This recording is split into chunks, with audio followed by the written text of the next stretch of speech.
Hello friends, welcome to my channel. ఇవాళ వీడియోలో ప్రతి ఒక్క ఆడవారి కోసం ఉపయోగపడే మంచి సింపుల్ చిట్కాలు అనేవి ఈరోజు వీడియోలో మీ ముందుకు తీసుకువచ్చానండి. ఈ టిప్స్ అన్నీ కూడా మీరు రోజు చేసుకునే పనుల్లో మీకు చాలా యూజ్ఫుల్గా కూడా ఉంటాయి. ఆ టిప్స్ ఏంటో చూద్దామండి. ముందుగా ఫస్ట్ టిప్ ఏంటంటే, ఒక గిన్నె తీసుకుని దాంట్లో ఒక స్పూన్ టీ పొడి వేసుకోవాలి. అది ఏ కంపెనీ టీ పొడి అయినా పర్వాలేదండి. తర్వాత మన దగ్గర ఎక్స్పైర్ అయిపోయినటువంటి ట్యాబ్లెట్స్ ఉంటాయి కదా, ఈ ట్యాబ్లెట్స్ అనేవి ఒక 3 తీసుకుని మెత్తని పొడిలాగా దంచేసి ఇలా ఈ గిన్నెలో వేసుకోవాలి. తర్వాత ఒక గ్లాస్ నీళ్లు పోసుకొని స్టవ్ వెలిగించి స్టవ్ మీద గిన్నెని పెట్టుకుని ఈ నీళ్ళన్నీ కూడా బాగా మరగనివ్వాలండి. ఇలా మరిగిన ఈ వాటర్ని మనం గిన్నెలు కడిగిన తర్వాత సింక్ అనేది క్లీన్ చేసి పెట్టుకుంటాం కదా, రాత్రి పని అంతా అయిపోయిన తర్వాత ఈ వాటర్ని ఇప్పుడు దీంట్లో పోసేసి తర్వాత తెల్లవారులు అలాగే ఉంచేయాలండి. అలా ఉంచడం వల్ల మనకి బొద్దింకలు అనేవి అస్సలు రాకుండా ఉంటాయి. ఒక్క బొద్దింక కూడా కనపడకుండా ఉంటుంది. ఇంకా అంతేకాకుండా ఏదైనా బ్యాక్టీరియా లాంటిది ఉన్నా కూడా పూర్తిగా ఈ వాటర్కి క్లీన్ అయిపోతుందండి. కిచెన్ కూడా మనకి హైజీనిక్గా కూడా ఉంటుంది. ఇంకా సెకండ్ టిప్ ఏంటంటే, కోడిగుడ్లు అనేవి ఇలా మనం బియ్యంలో కనుక పెట్టి స్టోర్ చేసుకుంటే కోడిగుడ్లు అనేవి అస్సలు బ్రేక్ కాకుండా ఉంటాయి. ఉడకబెట్టినప్పుడు అందులో ఉండేటటువంటి తెల్ల సొన అనేది మనకి బయటికి రాకుండా గుడ్లు అనేవి నీట్గా ఉడుకుతాయి. అంతేకాకుండా ఇలా బియ్యంలో కోడిగుడ్లు పెట్టి స్టోర్ చేసినప్పుడు మనకి కోడిగుడ్లు అనేవి చాలా ఎక్కువ రోజులు ఫ్రెష్గా కూడా ఉంటాయి, పాడవకుండా ఉంటాయి. ఈ టిప్ కూడా అందరికీ బాగా హెల్ప్ అవుతుంది. ట్రై చేసి చూడండి. ఇంకా తర్వాత టిప్ ఏంటంటే, ఒక మట్టి ప్రమిద తీసుకొని దాంట్లో వెల్లుల్లి పొట్టు ఉంటుంది కదండి, అది ఒక గుప్పెడు వెల్లుల్లి పొట్టు ప్రమిదలో వేసుకోవాలి. తర్వాత అందులోనే లవంగాలు ఉంటాయి కదా, లవంగాలు కూడా ఒక 4-5 లవంగాలు వేసుకోవాలి. తర్వాత మిరియాలు కూడా ఒక 4-5 మిరియాలు అందులోనే వేసుకొని ధూపం వేసే సాంబ్రాణి ఉంటుంది కదా, ఆ సాంబ్రాణి కూడా ఇలా కొద్దిగా వేసుకోవాలి. ఇప్పుడు మనము ఇదంతా కూడా వెలిగించుకోవాలండి. ఇలా వెలిగించుకున్నప్పుడు మనకి పొగ వస్తుంది కదండి, ఆ పొగ అనేది మనకి ఇల్లంతా కూడా చూపించినట్లయితే ఇంట్లో దోమలు కానీ లేదంటే బొద్దింకలు, చిన్న చిన్న బల్లులు అలాంటివన్నీ కూడా తిరుగుతూ ఉంటాయి కదా, అవన్నీ కూడా ఈ వాసనకి దూరంగా వెళ్ళిపోతాయండి. అంతేకాకుండా ఇంట్లో ఏదైనా నెగిటివ్ ఎనర్జీ ఉన్నట్లయితే పూర్తిగా బయటికి వెళ్ళిపోతుంది. పాజిటివ్ వైబ్రేషన్స్ కూడా ఇంట్లో ఉంటాయండి. ఈ టిప్ కూడా ప్రతి ఒక్కరికి కూడా బాగా హెల్ప్ అవుతుంది. చూడండి, ఇలాగా ఇందులో వేసుకున్నటువంటి లవంగాలు ఇంకా మిరియాలు తర్వాత మనం సాంబ్రాణి కూడా వేసుకున్నాం కాబట్టి ఒక మంచి సువాసన అనేది ఇల్లంతా కూడా వ్యాపిస్తుంది. మంచి పాజిటివ్ వైబ్రేషన్స్ కూడా ఉంటాయి. టిప్ అనేది బాగా హెల్ప్ అవుతుందండి. ట్రై చేయండి. ఇంకా నెక్స్ట్ టిప్ ఏంటంటే, మనము హారతి కర్పూరం అనేది ఇలా చిన్న చిన్న డబ్బాల్లో వేసుకొని స్టోర్ చేసుకుంటూ ఉంటాం కదా, కొద్ది రోజుల తర్వాత హారతి కర్పూరం అనేది మనకి గాలికి ఎవాపరేట్ అయిపోయి చిన్నగా అయిపోతూ ఉంటాయండి. అలా కాకుండా ఉండాలంటే ఒక 4-5 మిరియాలు తీసుకుని ఇలా ఈ కర్పూరము పెట్టుకున్నటువంటి డబ్బాలో ఉంచామనుకోండి, మనకి కర్పూరం అనేది అస్సలు కరిగిపోకుండా ఉంటుంది. టిప్ అనేది బాగా హెల్ప్ అవుతుందండి. ట్రై చేయండి. ఇంకా తర్వాత టిప్ ఏంటంటే, ఒక గిన్నె తీసుకొని దాంట్లో ఒక చిన్న గ్లాసుడు పాలు పోసుకోవాలి. మనము వంటల్లో వాడే గసగసాలు ఉంటాయి కదా, ఆ గసగసాలు కూడా ఒక స్పూన్ వేసుకోవాలి. తర్వాత ఒక చిటికెడు పసుపు వేసుకొని ఇవన్నీ స్టవ్ వెలిగించి స్టవ్ మీద పెట్టుకొని ఈ పాలని బాగా మరగనివ్వాలండి. తర్వాత ఇప్పుడు గ్లాసులో మనకి పంచదార కానీ లేదంటే బెల్లం కానీ ఒక స్పూన్ వేసుకోవాలి. ఈ పాలన్నీ ఇప్పుడు మరిగినాయి కదండి, ఈ మరిగిన పాలని ఇప్పుడు ఈ గ్లాసులో పోసుకోవాలి. పంచదార కలిసేలాగా కలుపుకోవాలి. తర్వాత మనం ఈ గోరువెచ్చగా ఉండగానే తాగేయాలండి. ఇది ఎందుకు ఉపయోగిస్తున్నామంటే, రాత్రిపూట చాలామందికి నిద్ర పట్టకుండా చాలా ఇబ్బంది పడుతూ ఉంటారు కదా, ఎవరైతే నిద్రలేని సమస్యతో బాధపడుతూ ఉంటారో అలాంటి వాళ్ళందరూ కూడా ఈ గసగసాలతో కాచినటువంటి ఈ పాలు ఉన్నాయి కదండి, ఈ పాలు గోరువెచ్చగానే ఉండగానే తాగినట్లయితే నిద్ర అనేది బాగా పడుతుందండి. రాత్రి పడుకోబోయే ముందు కనుక ఈ పాలు తాగి పడుకుంటే నిద్ర అనేది బాగా పడుతుంది. టిప్ కూడా బాగా హెల్ప్ అవుతుందండి. ట్రై చేయండి. ఇంకా తర్వాత టిప్ ఏంటంటే, పంచదారకి ఒక్కొక్కసారి చీమలు పడుతూ ఉంటాయి కదా, మనం లక్ష్మణ రేఖ లాంటివన్నీ కూడా గీసినా కానీ మనకి ఎక్కువగా చీమలు వస్తూ ఉంటాయి కదా, అలా కాకుండా చీమలు అనేవి అస్సలు పంచదారకు రాకుండా ఉండాలంటే ఇలా చేసి చూడండి. మనము వంటల్లో వాడే వెనిగర్ ఉంటుంది కదా, ఆ వెనిగర్ని ఇలాగా కొద్దిగా కాటన్ మీదకి తీసుకొని ఈ దూదిని ఇప్పుడు మనము పంచదార డబ్బా మూత చుట్టూ కనుక ఇలా అప్లై చేస్తే మనకు అస్సలు చీమలు అనేవి రాకుండా ఉంటాయండి. అంతేకాకుండా మనము డ్రై ఫ్రూట్స్ తెచ్చుకున్నప్పుడు కూడా ఒక్కొక్కసారి చీమలు పడుతూ ఉంటాయి కదా, ఆ డబ్బాల మీద కూడా ఇలాగే వెనిగర్ అప్లై చేస్తే మనకి చీమలు అనేవి అస్సలు రాకుండా ఉంటాయి. ఈ టిప్ కూడా ప్రతి ఒక్క ఆడవారికి కూడా బాగా హెల్ప్ అవుతుందండి. ట్రై చేసి చూడండి. ఇంకా తర్వాత టిప్ ఏంటంటే, మనము కోడిగుడ్లు ఉడకబెట్టినప్పుడు మనకి గుడ్లు అనేవి ఒక్కొక్కసారి పగిలిపోయి వాటిలో ఉండేటటువంటి తెల్లసొన అనేది బయటకు వచ్చేస్తుంది కదా, అలా కాకుండా ఉండాలంటే ఇలా చేసి చూడండి. మనము గుడ్లు ఉడికించే నీళ్ళల్లో కొద్దిగా వెనిగర్ వేసుకోవాలి. అంటే ఒక మూతలు వేసుకుంటే సరిపోతుంది, లేదంటే నిమ్మరసమైనా వేసుకోవచ్చు వెనిగర్ ప్లేస్లో. తర్వాత కొద్దిగా ఉప్పు వేసుకోవాలండి. అంతేకాకుండా తర్వాత మనము వంటల్లో వాడే వంట సోడా ఉంటుంది కదండి, అది కూడా చిటికెడు వేసుకుంటే మనకి అసలు గుడ్లు అనేవి పగిలిపోకుండా నీట్గా వస్తాయండి. చూడండి, ఇక్కడ నేను గుడ్లు ఉడికించి చూపిస్తున్నాను. ఇవన్నీ వేసిన తర్వాత గుడ్లు అనేవి ఎంత నీట్గా పైపొట్టు అనేది వస్తుందో చూస్తున్నారు కదా. ఎక్కడ కూడా గుడ్లు అనేవి పగలకుండా ఇలా చాలా బాగా ఉడుకుతాయన్నమాట. టిప్ కూడా అందరికీ బాగా హెల్ప్ అవుతుంది, ట్రై చేయండి. ఇంకా తర్వాత టిప్ ఏంటంటే, ఈ వేసవకాలంలో శరీర వేడిని తగ్గించడానికి ఒక్క కీరాతోటే మనం ఇంట్లో మంచి జ్యూస్ని తయారు చేసుకోవచ్చండి. ఒక పెద్ద సైజు కీరా తీసుకొని దాన్ని నీట్గా వాష్ చేసుకొని పైన ఉన్నటువంటి పొట్టు తీసేసి ఇలా చిన్న చిన్న ముక్కలుగా కట్ చేసుకొని మిక్సీ జార్లో వేసుకోవాలి.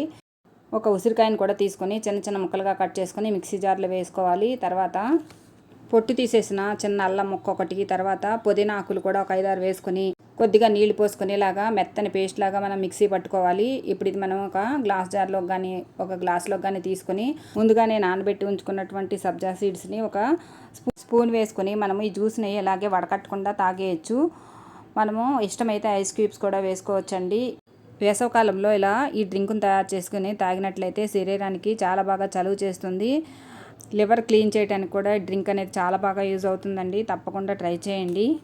ఇంకా తర్వాత టిప్ ఏంటంటే, మనకి పెద్ద ఉసిరికాయలు ఉంటాయి కదండి. పెద్ద ఉసిరికాయలు చర్మానికి ఇంకా జుట్టుకి కూడా చాలా మేలు చేస్తాయనేది మనకు తెలిసిందే కదండి. పెద్ద ఉసిరికాయలు మనము నీళ్ళల్లో నానబెట్టుకుని తింటే ఇవి మన టేస్ట్ ఇంకా చర్మానికి జుట్టుకి కూడా చాలా యూజ్ అవుతాయండి. ఇలా ఒక 1/4 కిలో ఈ పెద్ద ఉసిరికాయలు తీసుకొని శుభ్రంగా కడిగి తర్వాత తడేమి లేకుండా పొడి బట్టతో నీట్గా తుడిచిపెట్టుకోవాలి. తర్వాత ఒక గిన్నెలోకి మనం ఇలాగా నీళ్లు తీసుకొని బాగా మరగ కాచి చల్లార్చి పక్కన పెట్టుకోవాలండి. తర్వాత ఇప్పుడు ఈ ఉసిరికాయలు అన్నిటికీ కూడా ఇలా నిలువుగా మనకి చారల్లాగా ఉంటాయి కదండి ఉసిరికాయల మీద, వాటి మీద ఇలా ఘాట్లు పెట్టుకోవాలన్నమాట. ఇలా అన్ని ఉసిరికాయలకు కూడా ఘాట్లు పెట్టుకుని పక్కన పెట్టుకోవాలి. మనము కాసి రెడీగా పెట్టుకున్నాం కదండి నీళ్ళు. ఈ నీళ్ళన్నీ ఇప్పుడు పూర్తిగా మనకి చల్లారిపోయి ఉంటాయి. ఇప్పుడు ఈ నీళ్ళని మనము ఒక గ్లాస్ బాటిల్లోకి పోసుకోవాలి. గ్లాస్ బాటిల్ అయితే మనకి ఎలాంటి బూజు ఫంగస్ రాకుండా ఉంటుందండి. తర్వాత ఇప్పుడు నీళ్ళు పోసుకున్నాం కదా, దాంట్లోకి మనం ఘాట్లు పెట్టుకున్నటువంటి ఉసిరికాయలు మనం వేసుకోవాలండి. ఒక్కొక్కటిగా వేసుకోవాలన్నమాట. ఇప్పుడు ఆ నీళ్ళల్లో మనకి టేస్ట్కి సరిపడా తగినంత ఉప్పు వేసుకోవాలి. తర్వాత మనకి ఎంత కారం పడుతుందో అంత కారం కూడా కొద్దిగా వేసుకోవాలి. తర్వాత దాల్చిన చెక్క ఉంటుంది కదండి, ఆ దాల్చిన చెక్క కూడా ఒక చిన్న ముక్క వేసుకోవాలి. తర్వాత పచ్చిమిర్చి ఉంటాయి కదా, ఈ పచ్చిమిర్చి కూడా మనము ఇలా ఒక 2-3 చీల్చి కట్ చేసి వేసుకోవచ్చు. తర్వాత దాంట్లోనే మనకి జీలకర్ర పొడి ఉంటుంది కదా, అది కూడా ఒక చిటికెడు వేసుకుంటే టేస్ట్గా బాగుంటుంది. తర్వాత జీలకర్ర కూడా వేసుకోవచ్చు. ఇప్పుడు ఈ నీళ్ళల్లో ఇవన్నీ కలిసేలాగా మనము పైకి కిందకు ఒకసారి ఇలా కలుపుకున్న తర్వాత ఇప్పుడు బాటిల్కి ఇలా మూత పెట్టేసుకోవాలి. ఇలా మూత పెట్టేసుకొని మనము ఈ బాటిల్ని ఒక 4 రోజుల పాటు పక్కన పెట్టేసుకోవాలి. ఇలా పక్కన పెట్టేసుకుంటే మనకి 4 రోజులకి ఉసిరికాయలు అనేవి బాగా ఊరతాయండి. ఇవి తింటే మనకి చాలా టేస్ట్గా ఉండటమే కాకుండా మన చర్మానికి కూడా చాలా మేలు చేస్తాయి. అంతేకాకుండా జుట్టుకు కూడా చాలా ఈ ఉసిరికాయల వల్ల ఉపయోగం ఉంటుంది అనేది మనకు తెలుసు కదండి. ఉసిరికాయల్లో ఉండే విటమిన్ సి అనేది మనకి రోగ నిరోధక శక్తి పెరిగేలాగా చేస్తుందండి. ఒకసారి ఇలా ట్రై చేయండి. ఇంకా నెక్స్ట్ టిప్ ఏంటంటే, డోర్ మ్యాట్లు మనము వాష్రూమ్ ముందు వేసినప్పుడు ఒక్కొక్కసారి వాటి మీద మనము కాళ్ళు పెట్టినప్పుడు అవి అటు ఇటు జరిగిపోయి మనకి కాళ్ళు అనేవి జారిపోతూ ఉంటాయి కదా. అలాంటప్పుడు మనము పడిపోయే ఛాన్స్ అనేది ఎక్కువగా ఉంటుంది కదా. అలా కాకుండా ఉండాలంటే డోర్ మ్యాట్కి మనము 4 వైపులా కూడా ఇలాగా డబల్ సైడెడ్ టేప్ ఉంటుంది కదా, ఆ టేప్ని తీసుకుని ఇలా 4 వైపులా అంటించేసి తర్వాత ఆ డబల్ సైడెడ్ టేప్ అనేది మనము కింద ఫ్లోర్ కంటేలాగా డోర్ మ్యాట్ని వేసామనుకోండి, మనకి డోర్ మ్యాట్ అనేది అస్సలు కదలకుండా ఉంటుందన్నమాట. ఎవరైనా ఇంట్లో పెద్ద వయసు వాళ్ళు కనుక ఉన్నట్లయితే ఎక్కువగా వాళ్ళకి కాళ్ళు జారుతూ ఉంటాయి కదా. అలాంటప్పుడు ఇలా ఈ మనం డబల్ సైడెడ్ టేప్ని కనుక అంటించి డోర్ మ్యాట్ని వేసుకున్నట్లయితే మనకి డోర్ మ్యాట్ అనేది అస్సలు కదలకుండా ఉంటుంది. టైల్స్ మీద ఇది గట్టిగా మనకి స్టిక్ అయి ఉంటుంది కాబట్టి డోర్ మ్యాట్ అనేది అటు ఇటు అస్సలు కదలకుండా ఉంటుంది. ఈ టిప్ కూడా బాగా అందరికీ హెల్ప్ అవుతుందండి, ట్రై చేయండి. ఇంకా తర్వాత టిప్ ఏంటంటే,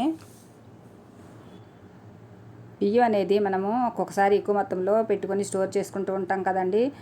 అలాంటప్పుడు బియ్యం ఒక్కొక్కసారి పురుగు పడుతూ ఉంటాయి. ఇందులో నల్లటి పురుగులు ఇంకా తెల్లటి పురుగులు వస్తూ ఉంటాయి కదా. అలా రాకుండా ఉండటానికి చిన్న చిట్కా పాటించినట్లయితే బియ్యం అనేవి ఫ్రెష్గా పురుగు పట్టకుండా ఉంటాయండి. వెల్లుల్లిపైన ఒకదాన్ని తీసుకుని వాటిని రెబ్బలుగా వలవాలి. పైన ఉన్న పొట్టు తీయాల్సిన అవసరం ఏమి ఉండదండి. అలాగే మనము ఆ వెల్లుల్లి రెబ్బలను బియ్యంలో ఇలా కలిపేసి పెట్టేసామనుకోండి, అసలు బియ్యం అనేవి పురుగు పట్టకుండా ఉంటాయి. బియ్యం కూడా చాలా ఫ్రెష్గా కూడా ఉంటాయండి. ఎక్కువ మొత్తంలో బియ్యం తెచ్చుకున్నప్పుడు ఇలా 2-3 వెల్లుల్లిపాయలు ఒలిచేసి పెట్టుకున్నామనుకోండి, మనకి బియ్యం అనేవి అసలు పురుగు పట్టకుండా ఉండటమే కాకుండా చాలా ఫ్రెష్గా కూడా ఉంటాయి. టిప్ అనేది బాగా హెల్ప్ అవుతుందండి, ట్రై చేయండి. ఇంకా తర్వాత టిప్ ఏంటంటే, చాలామంది మనలో మోకాళ్ళ నొప్పులు ఇంకా మోచేతుల నొప్పులు ఇంకా బెణుకుల నొప్పులతో బాధపడుతూ ఉంటారు కదా. వాళ్ళందరికీ కూడా ఇలా సింపుల్ చిట్కా అనేది చాలా బాగా యూజ్ అవుతుందండి. ఒక గుంట గరిటెని తీసుకోవాలి. దీన్ని చెప్పగరిటె అంటాం కదండి. దాన్ని ఒక దాన్ని తీసుకొని దాంట్లో ఇలా జెండు బామ్ కానీ విక్స్ కానీ మన దగ్గర ఏది ఉంటే అది ఒక స్పూన్ వరకు ఇందులో వేసుకోవాలి. తర్వాత దాంట్లోనే మన దగ్గర కర్పూరం ఉంటుంది కదా, ఆ కర్పూరం కూడా ఒక 2 బిళ్ళలు ఇలాగా నలిపేసి వేసుకోవాలి. ఇప్పుడు స్టవ్ వెలిగించి స్టవ్ మీద ఈ గరిటెని పెట్టుకోవాలండి. సన్నని సెగ మీద ఇదంతా కూడా మనం వేడి చేసుకోవాలన్నమాట. ఇలా వేడి చేసుకుంటే మొత్తము ఆ కర్పూరము ఇంకా ఈ జెండు బామ్ 2 కూడా కలిసి మనకు ఒక మంచి లిక్విడ్ అనేది తయారవుతుందండి. ఇది మనకి మంచి పెయిన్ రిలీఫ్ ఆయిల్గా పనిచేస్తుంది అన్నమాట. చూడండి, ఇలా నెమ్మదిగా కరిగి మనకి ఒక లిక్విడ్ మాదిరిలాగా తయారవుతుంది. ఇది ఇప్పుడు మనము పక్కన పెట్టుకుని కొంచెం గోరువెచ్చగా ఉండగానే మనము ఎక్కడైతే ఎక్కువగా నొప్పులు ఉంటాయో ఆ ప్లేస్లో ఇలా కొద్దిగా తీసుకొని అప్లై చేసుకున్నట్లయితే కొంచెం మద్దన చేసినట్లుగా చేసామనుకోండి, మనకి బెణుకుల నొప్పులు, మోకాళ్ళ నొప్పులు, ఇంకా కీళ్ళ నొప్పులు అనేవి బాగా తగ్గుతాయండి. ఇలా మనం రాత్రిపూట పడుకోబోయే ముందు ఇలా ఆయిల్ తయారు చేసుకుని మనం కనుక ఎక్కడైతే నొప్పులు ఉన్నాయో ఆ ప్లేస్లో రాసుకున్నామనుకోండి, మనకి తెల్లారేసరికి నొప్పులు అనేవి తగ్గడమే కాకుండా మనకి ఆ నొప్పుల నుంచి పూర్తి ఉపశమనం అనేది ఉంటుందండి. ఈ టిప్ కూడా అందరికీ బాగా హెల్ప్ అవుతుందండి. ట్రై చేయండి. ఇంకా తర్వాత టిప్ ఏంటంటే, మనము శనగపిండి కానీ, గోధుమ పిండి, మైదా పిండి ఇలాంటివన్నీ కూడా తెచ్చిపెట్టుకుని స్టోర్ చేసుకుంటూ ఉంటాం కదా. ఒక్కొక్కసారి దాంట్లో మనకి పురుగు పడుతూ ఉంటుంది కదా. అలాంటప్పుడు పురుగు పట్టకుండా ఉండాలంటే 2 బిర్యానీ ఆకులు అనేవి పిండిలో కలిపేసి ఇలా పెట్టామనుకోండి, మనకి ఈ పిండిలు అనేవి అస్సలు పురుగు పట్టకుండా ఫ్రెష్గా ఉంటాయండి. డబ్బా మూత కొంచెం టైట్గా పెట్టామనుకోండి, మనకి ఆ డబ్బాలోకి గాలి చొరబడకుండా ఉంటుంది. దాంతో మనకి పురుగు పట్టకుండా ఉంటాయండి. టిప్ అనేది బాగా హెల్ప్ అవుతుంది. ట్రై చేయండి. ఇంకా తర్వాత టిప్ ఏంటంటే, కారానికి కూడా మనకు ఒక్కొక్కసారి పురుగు పడుతూ ఉంటుంది కదా. అలా కారం పురుగు పట్టకుండా, రంగు మారకుండా ఎప్పటికీ కూడా మనకి ఫ్రెష్గా ఉండాలంటే ఇలా చేసి చూడండి. మనం కారం నిల్వ చేసే డబ్బా అనేది చాలా పొడిగా ఉండాలండి. అది గ్లాస్ బాటిల్ తీసుకుంటే మనకి కారం అనేది చాలా ఫ్రెష్గా ఉంటుందన్నమాట. కొంచెము కారం అనేది మనము ఇలా బాటిల్లో వేసుకున్న తర్వాత దాంట్లోనే కొద్దిగా మెత్తని ఉప్పు ఉంటుంది కదండి, ఆ ఉప్పు కొద్దిగా వేసుకుని తర్వాత మళ్ళీ కారం వేసి దాని మీద మళ్ళీ మనము వంటల్లో వాడే ఇంగువ ఉంటుంది కదండి, ఈ ఇంగువ కనుక కలిపామనుకోండి, మనకు అస్సలు కారం అనేది పురుగు పట్టదండి. తర్వాత 2 బిర్యానీ ఆకులు కూడా మనము ఇలా ఈ కారంలో పెడితే మనకి కారం అనేది చాలా ఫ్రెష్గా ఉంటుందండి. మనకి సంవత్సరం అంతా కూడా కారం రంగు మారకుండా, పురుగు పట్టకుండా ఫ్రెష్గా ఉంటుంది. కారం అనేది మనకి ఎప్పుడు వాడుకున్నా కానీ అప్పుడే పట్టించిన కారంలాగా ఉంటుందండి. మనం గ్లాస్ బాటిల్లో కనుక కారం స్టోర్ చేసుకున్నట్లయితే మనకి కారం అనేది అస్సలు నల్లబడకుండా ఉంటుంది. ఈ టిప్ కూడా ప్రతి ఒక్కరికి కూడా బాగా హెల్ప్ అవుతుందండి. ట్రై చేయండి. ఇంకా నెక్స్ట్ టిప్ ఏంటంటే, మనము పుచ్చకాయను మార్కెట్ నుంచి తెచ్చుకున్న తర్వాత లోపల గుజ్జంతా తినేసిన తర్వాత పైన ఉన్నటువంటి తొక్కలన్నీ కూడా పారేస్తాం కదండి. అలా పారేయకుండా ఇలా చేయండి. తొక్కల్లోనే మనకి మంచి పోషకాలు ఉన్నాయండి. చూడండి, పైన ఉన్నటువంటి మనకి గ్రీన్గా ఉన్నటువంటి గట్టి లేయర్ అంతా కూడా ఇలా చాకుతో తీసేస్తే ఈజీగా వచ్చేస్తుంది అన్నమాట. ఇలా తీసిన తర్వాత ఇప్పుడు మనకి ఈ వైట్ పార్ట్ ఒకటి మాత్రం మనకు ఉపయోగపడుతుంది అన్నమాట. దాన్ని ఇలాగా చిన్న ముక్కలుగా మనం కట్ చేసుకోవాలి. ఒక బౌల్ తీసుకుని ముక్కలన్నీ కూడా ఆ బౌల్లో వేసుకొని ఒక గ్లాసున్నర నీళ్ళు వరకు పోసుకోవాలి. తర్వాత స్టవ్ వెలిగించి స్టవ్ మీద ఈ బౌల్ పెట్టుకుని సన్నని సెగ మీద ఇవన్నీ కూడా, అంటే ఈ ముక్కలన్నీ కూడా కొంచెం బాగా ఉడికేలాగా మరగనివ్వాలండి. ఇలా మరుగుతున్నప్పుడే మనకి కొంచెము ఈ ముక్కల్లో ఉండేటటువంటి సారం అంతా కూడా ఆ నీళ్ళల్లోకి వచ్చేస్తుందన్నమాట. ఇప్పుడు ఈ నీళ్ళన్నీ కూడా మనము వడకట్టుకోవాలన్నమాట. ఇప్పుడు వడకట్టుకున్నటువంటి వాటర్ అనేది కొంచెం మనకి గోరువెచ్చగా ఉండగానే మనము కొద్దిగా తేనె కలుపుకొని ఈ వాటర్ని అలాగే తాగేయాలండి. పరగడుపునే ఈ వాటర్ని కనుక తీసుకున్నట్లయితే మనకి చాలా మంచి బెనిఫిట్ ఉంటుంది. ఇది మన శరీరానికి ఎంతో చలువ చేస్తుంది. అంతేకాకుండా మనకి రోగనిరోధక శక్తి అనేది పెంచడానికి కూడా చాలా బాగా యూజ్ అవుతుంది. ఈ నీళ్ళని ఇలాగే తాగలేని వాళ్ళు కొంచెం నిమ్మరసము, కొంచెం తేనె కూడా వేసుకోవచ్చు. ఇక్కడ నేను తేనె, నిమ్మరసము కొద్దిగా వేసుకున్నానండి. ఇవి తాగడానికి కూడా మనకి చాలా టేస్టీగా కూడా ఉంటాయి. ఈ పుచ్చకాయకు ఉన్నటువంటి పై తొక్కలో మనకి ఎన్నో పోషకాలు అనేవి ఉంటాయండి. దానివల్ల మన శరీరానికి మంచి పోషకాలు కూడా లభిస్తాయి. అంతేకాకుండా మన శరీరంలో ఏవైనా మలినాలు కనుక ఉన్నట్లయితే మనకి డ్రింక్ వల్ల అవన్నీ కూడా బయటికి వెళ్ళిపోతాయండి. ఇంతేనండి ఇవాళ వీడియో. ఈ వీడియో కనుక మీకు నచ్చినట్లయితే ప్లీజ్ ఒక లైక్ చేయండి. మరిన్ని కొత్త ఐడియాలతో నెక్స్ట్ వీడియోలో మళ్ళీ కలుసుకుందామండి. Thank you for watching this video.